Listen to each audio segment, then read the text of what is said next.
El Señor nos dio a conocer las buenas nuevas del Evangelio de Jesucristo antes incluso de que supiésemos sobre su ley. Y Él te dice que es tu Dios y tu Salvador antes incluso de que supieras de Él, incluso mientras estabas viviendo en tinieblas, alienado de Él.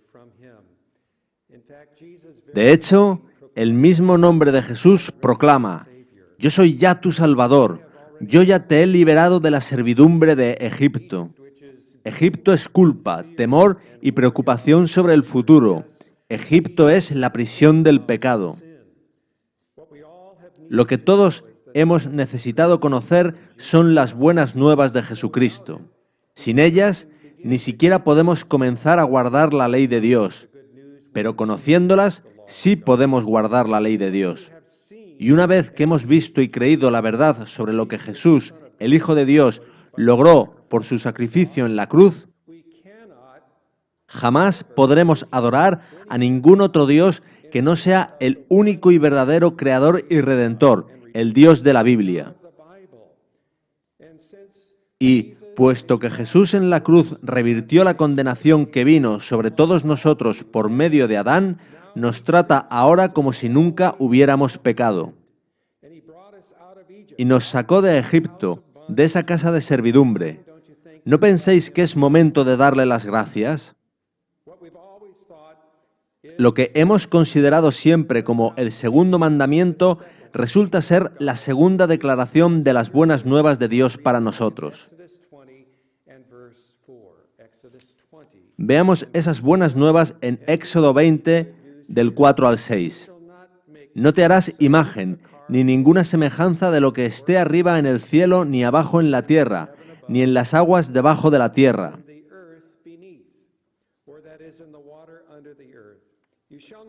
No te inclinarás a ellas ni las honrarás, porque yo soy Jehová tu Dios, fuerte, celoso, que visito la maldad de los padres sobre los hijos hasta la tercera y cuarta generación de los que me aborrecen.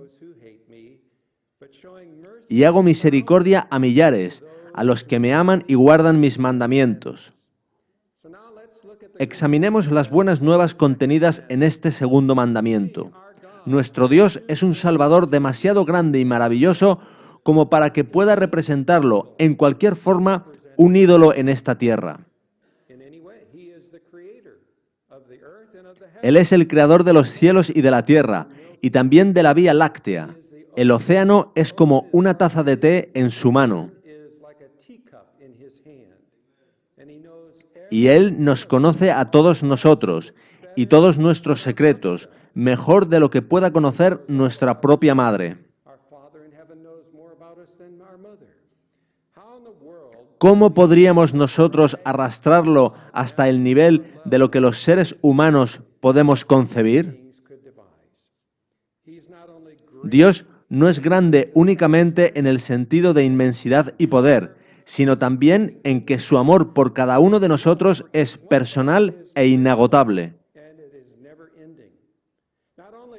No solo creó los planetas, los innumerables soles y la Vía Láctea, sino que también diseñó e hizo las diminutas alas de los colibríes. Y Jesús nos dijo que cuando uno de esos pajarillos choca contra nuestra ventana y cae a tierra, el Padre lo ve desde el cielo y lo lamenta.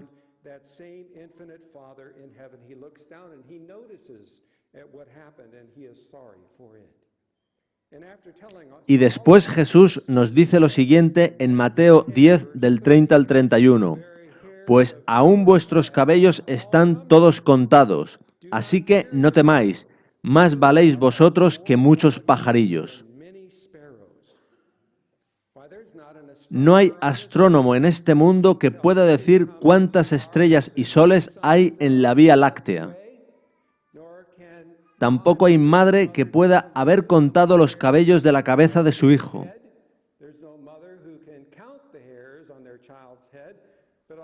Sin embargo, aunque el Señor tu Dios conoce todos tus secretos e incluso tus pensamientos más vergonzosos, Él podría entregarte un inventario de los cabellos de tu cabeza. Quizás en el caso de algunos de nosotros no sea muy difícil, Pero en cualquier caso, Él nos ama. Y puesto que Dios es espíritu, es imposible que ningún ídolo ni estatua pueda representarlo. Dios quiere enseñarnos a adorarlo a Él y no a un ídolo inútil.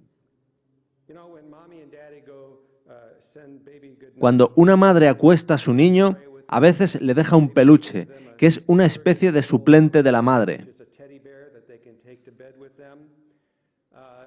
Ese peluche es como si representara a la madre. Pero nuestro amante Padre Celestial es demasiado grande y demasiado sabio como para dejarnos tener un suplente suyo. Porque no hay peluche ni representación alternativa posible de Dios para quien haya conocido su amor. No hay ídolo, estatua o imagen que pueda representar la inmensidad de Dios y su infinito amor por toda alma en esta tierra. Además, ese peluche permanece en la cama toda la noche porque la madre del niño no puede hacerlo. Pero el Señor nuestro Dios está siempre con nosotros.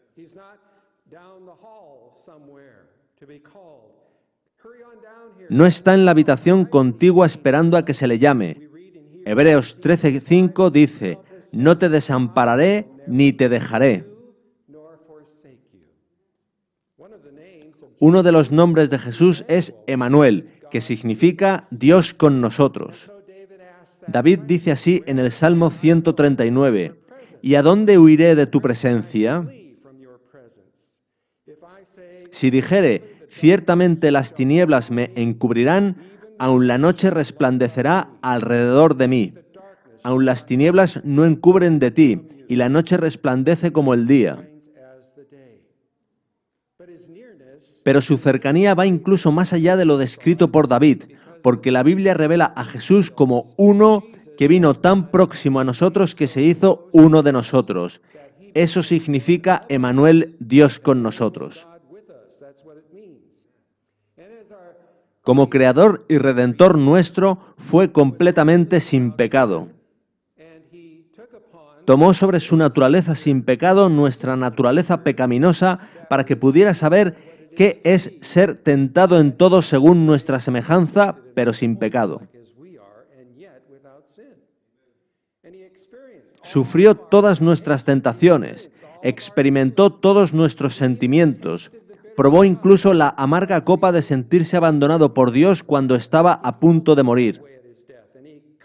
Y venció esos sentimientos de abandono por parte de Dios, de modo que nunca tengamos que sentirlos nosotros. ¿Y por qué hizo eso el Hijo de Dios? ¿Por qué vino a este mundo? No solo para llevarnos al cielo un día. Tenía otro bendito propósito, el cual comunicó un ángel a José. Llamarás su nombre Jesús, porque él salvará a su pueblo de sus pecados.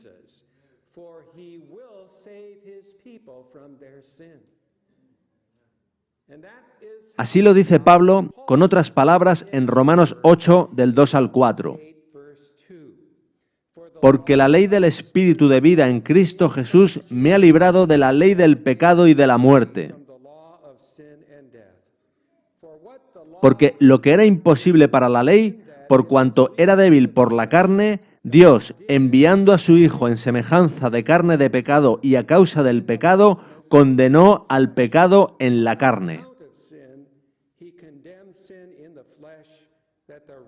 para que la justicia de la ley se cumpliese en nosotros, que no andamos conforme a la carne, sino conforme al Espíritu. Amigos, ese logro de Dios es más grande incluso que hacer la Vía Láctea. Para nuestro Creador es más sencillo crear un mundo o crear, por ejemplo, a nuestro Hijo, porque Él simplemente dice la palabra y se crea.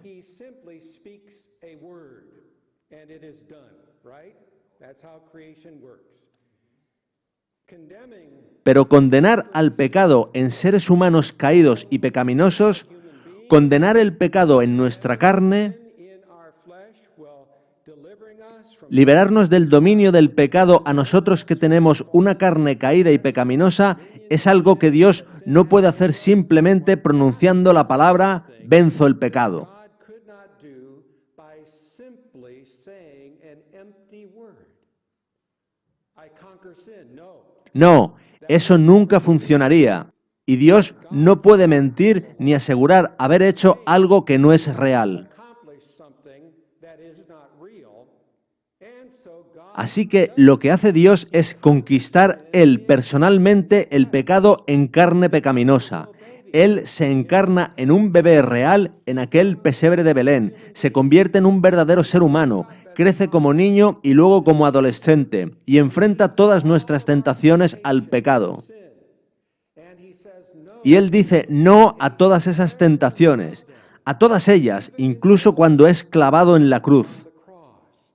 And there was on his cross that the Y fue en la cruz que el diablo le lanzó, de un modo casi imperceptible, la mayor de todas las tentaciones que recibió Jesús, para que éste fuese engañado y fracasase en su misión de salvar a su pueblo de sus pecados. their sins. But Jesus Pero Jesús venció toda sutil tentación hasta el último momento, hasta la cruz. and I tell you today No hay ídolo ni imagen que pueda concebir el hombre que pudiera representar ni remotamente el glorioso logro de Jesús en la cruz. Christ on his cross. There is no idol.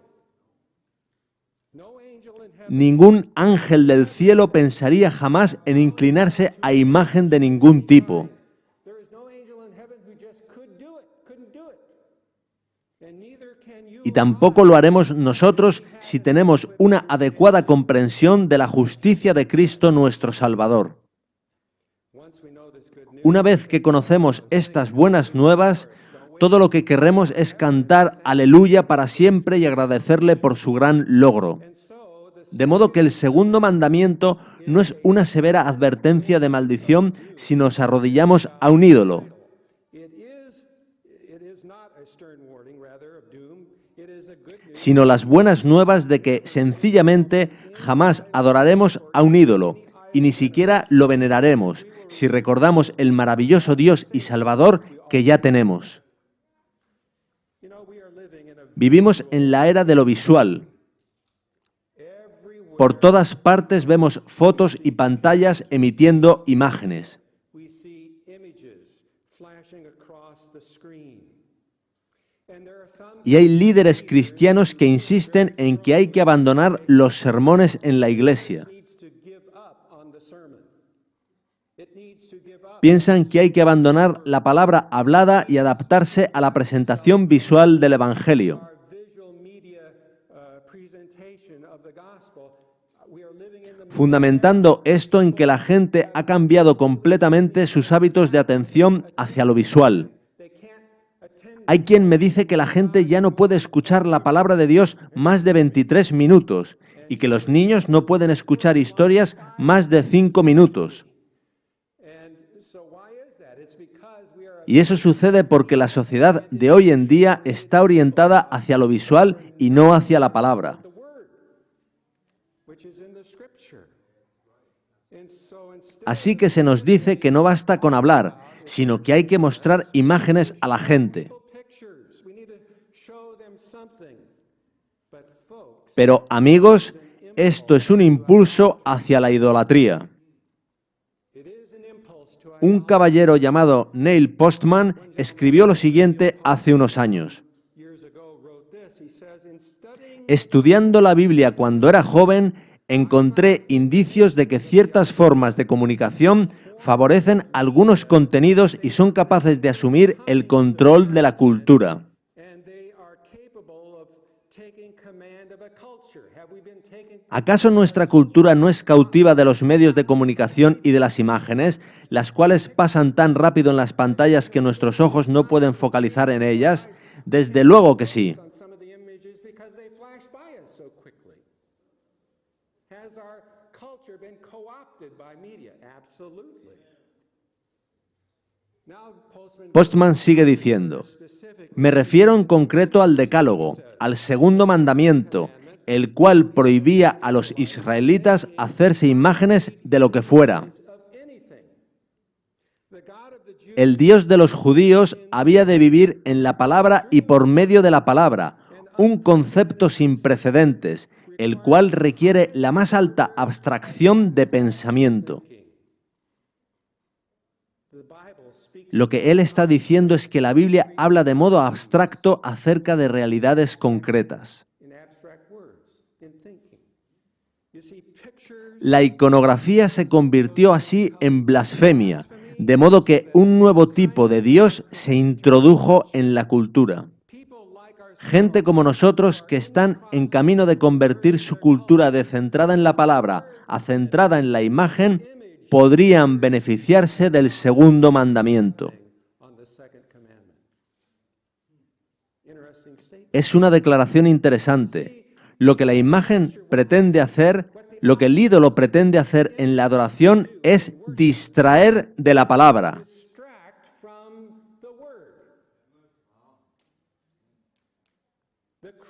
El crucifijo, los iconos, los dramas, el baile, todas estas cosas no son ayudas en la adoración, no nos ayudan a entender mejor el Evangelio.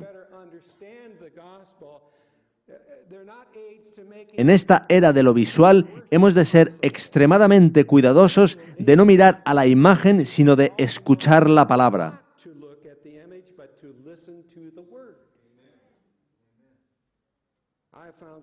Encontré algo nuevo de lo que agradecer al Señor y también algo nuevo de lo que arrepentirme. ¿No es vuestro caso? Yo estoy agradecido de no haber naufragado en el más grande de todos los barcos, el llamado insumergible Titanic. Aquello sucedió antes incluso de mi nacimiento, por lo que alguien podría preguntar cómo puedo estar agradecido por eso.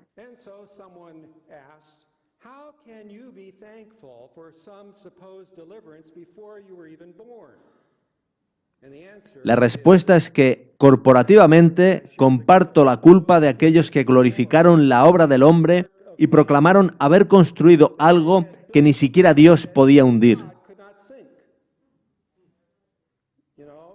Proclamar que ese barco no podía hundirse es pura idolatría.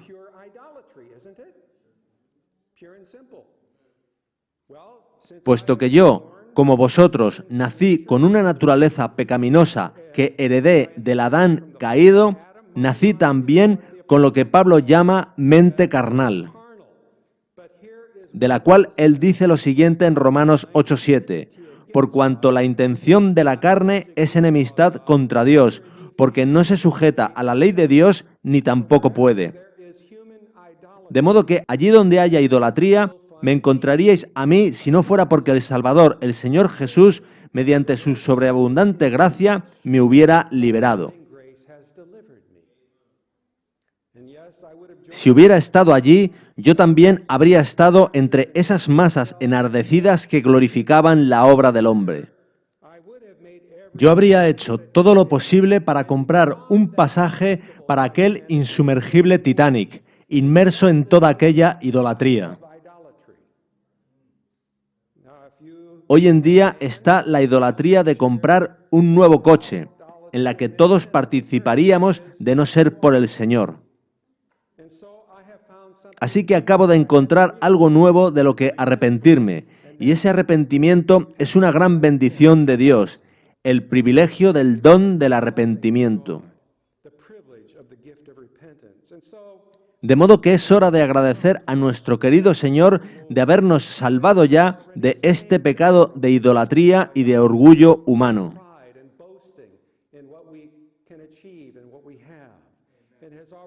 Y también de habernos dado ya este don del arrepentimiento. El arrepentimiento es algo que no podemos hacer por nosotros mismos. Nadie puede experimentarlo a menos que se lo haya dado el Señor. Lo único que puede hacerse es responder al don dado por Dios. Dice Hechos 5:31 que nuestro príncipe y salvador da a Israel arrepentimiento y perdón de los pecados. Es el Señor mismo, por medio del Espíritu Santo, quien toma la iniciativa para salvarnos. En su reino eterno nadie osará decir que ayudó en lo más mínimo a su salvación.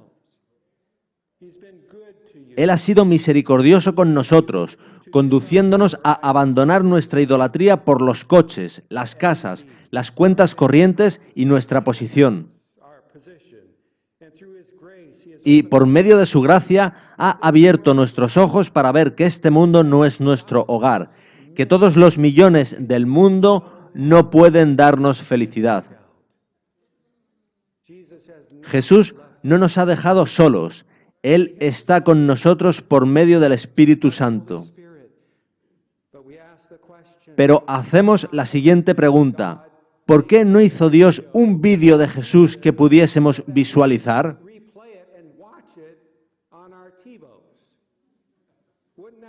¿No nos ayudaría a sentir que Jesús está próximo a nosotros? ¿No nos ayudaría ese vídeo de Jesús a no sentirnos solos? Durante milenios ha pensado así mucha gente y por eso hicieron imágenes. Un vídeo de Jesús y una imagen de Jesús son básicamente lo mismo, solo cambia la tecnología. Antiguamente partían de un árbol, lo cortaban, lo tallaban y hacían el ídolo, que era una imagen visual de Dios. Hoy en día se hacen fotos de Dios y de Jesús, solo cambia la tecnología. Quienes sienten que deben tener una imagen de Jesús, o de la Virgen María, o del apóstol Pedro, o de quien sea, lo reverencian como un sustituto de lo genuino.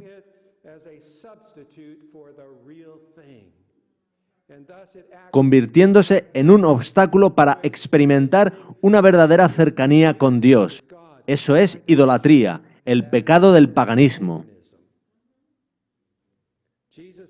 Jesús dijo lo siguiente a la mujer samaritana en Juan 4, 23 y 24. Mas la hora viene y ahora es cuando los verdaderos adoradores adorarán al Padre en espíritu y en verdad. Porque también el Padre tales adoradores busca que le adoren. Dios es espíritu, y los que le adoran en espíritu y en verdad es necesario que adoren. Y eso excluye todas las imágenes, todos los intentos de hacer parecer a Jesús próximo físicamente a nosotros.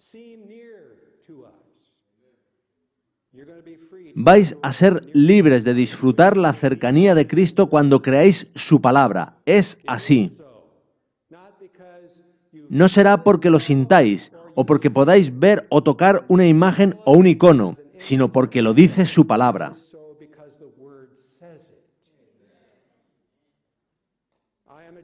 Dios dice ser un Dios celoso. Dios prohíbe toda idolatría porque es un Dios celoso. ¿Pero por qué? Simplemente porque nos ama.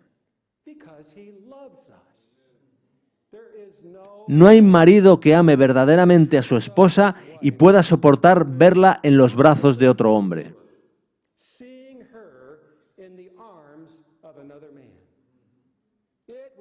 Le pondría intensamente celoso si ella se apartase de él para dar su atención a otro hombre. A Dios le pasa igual con su pueblo.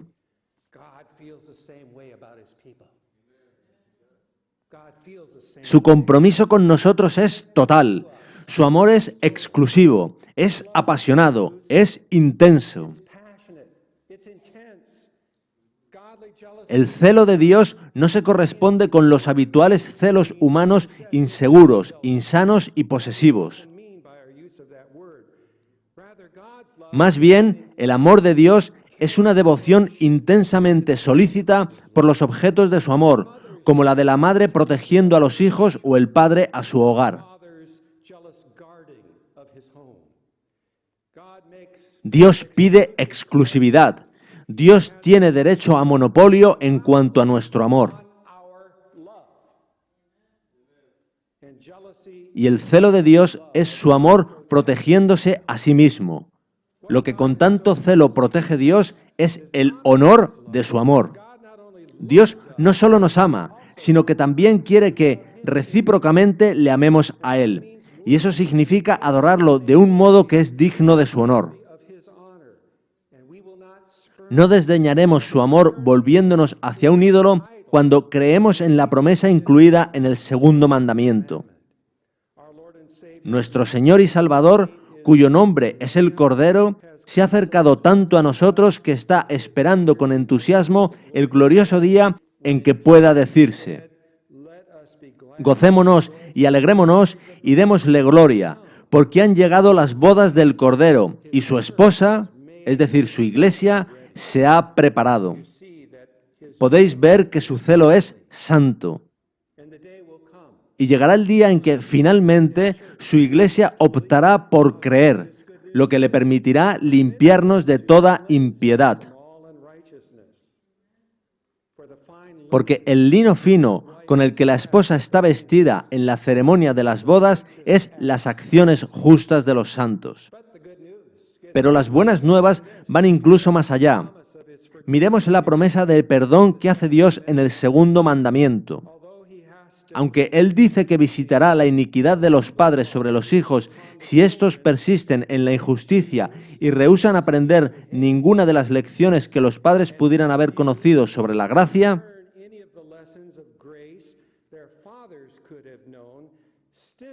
aún así, el Señor mostrará misericordia a millares de generaciones, a los que le aman y guardan sus mandamientos. En Isaías 61:2, el Señor dice que su venganza dura un día, pero su buena voluntad, su gracia, dura todo un año, es decir, 365 veces más.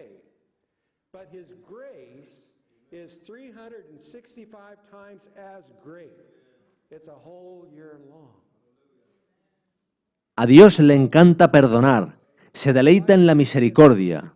La Biblia dice que Él goza siendo atento con los pecadores, redimiéndolos, salvándolos de la ruina y tratándolos generosamente.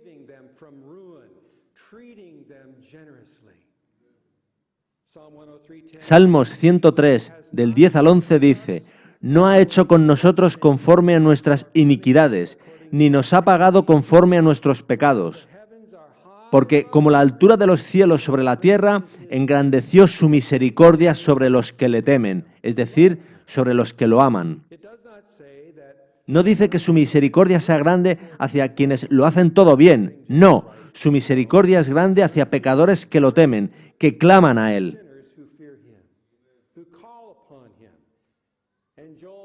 Joel 2:32 dice: y todo aquel que invocare el nombre de Jehová será salvo.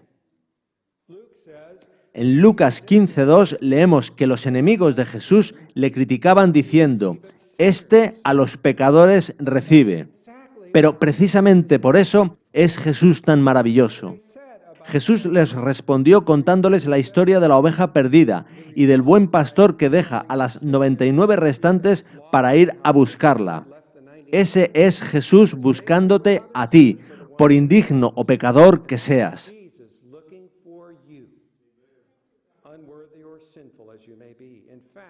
La gente aquí en California puede divertirse yendo a Disneylandia, jugando al golf o pescando.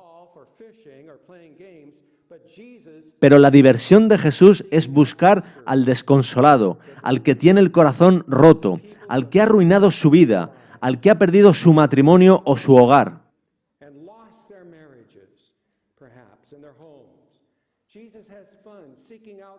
Jesús se goza buscando al alcohólico, al drogadicto o al criminal que ha perdido toda esperanza, y por medio del Espíritu Santo les susurra palabras de ánimo. Miqueas 7:19 dice que echará en lo profundo del mar todos nuestros pecados. Es como si nos dijera: yo soy tu Señor, tu Dios y tu Salvador. Mi propio nombre, Jesús, tiene implícito un significado especial. Yo te salvaré de tus pecados, todos esos pecados que te han traído tanto dolor de cabeza, aflicción y culpa, los he echado sobre mi espalda. Los he arrojado al océano y están más profundo que los restos del Titanic. Nadie será capaz de encontrarlos de nuevo. Cuando Pedro estaba hundiéndose en el agua, él gritó: Señor, sálvame. you remember? And Jesus heard Jesús oyó esa oración de inmediato, lo cogió de la mano y lo levantó. Nunca rechaza a nadie que clama su nombre. choose anyone who calls upon his name. All that the Father gives Todo lo que el Padre me da, vendrá a mí, y al que a mí viene, no le echo fuera. Juan 6:37. John 6:37. You may ask, Tú podrías preguntar cómo puedes estar seguro de que el Padre te ha predestinado para ser salvo. Bueno, la verdad es que el Padre te ha entregado a Jesús. to Jesus. He desires all Él quiere que todos los hombres sean salvos y vengan al conocimiento de la verdad. Primera de Timoteo 2:4. Jesús ha pagado ya la paga por tus pecados, la muerte con la que tendrías que haber pagado por ellos. that your sins would have had to pay for. And even though the Porque la paga del pecado es muerte, mas la dádiva de Dios es vida eterna en Cristo Jesús, Señor nuestro. Romanos 6:23. your Lord. Romans 6:23. Every Toda palabra dicha por Dios es importante. Él no tiene letra pequeña, como esa con la que una de las partes puede escabullirse de las obligaciones de un contrato. in the contract, but he has given No, Él te ha dado la dádiva. No te la ha meramente ofrecido si haces algo para merecerla, porque no la mereces. Y yo tampoco. you first of all do something that is right to deserve it, because you don't deserve it. I don't deserve it either. For Adam has given Porque por Adán vino a todos condenación, pero Cristo nos ha dado ya gracia. to us. To each one A cada uno de nosotros fue dada la gracia conforme a la medida del don de Cristo. Efesios 4:7. according to the measure of Christ's gift. Grace La gracia trae consigo un regalo especial, justificación de vida. El Padre trata al mundo como si no hubiéramos pecado, no imputándonos nuestras faltas. as though they have not sinned, not imputing their trespasses to them. Quizás tú te preguntes por qué Dios no fulmina a ciertos criminales malvados con un rayo. Es por su gracia, comprada para toda la raza humana por Cristo. Purchased for the whole human race by Christ himself. But when you Y cuando se toma conciencia de esa asombrosa gracia, uno no puede seguir viviendo una vida de pecado, ¿verdad? it's not fear, No es el miedo, sino la gracia lo que va a motivarte. that's why Por eso Pablo dice, porque la gracia de Dios se ha manifestado para salvación a todos los hombres. Tito 2:11. teaches us Esa gracia nos enseña a decir no a la impiedad y a las pasiones mundanales y a vivir con autocontrol vidas rectas y pías en esta era presente.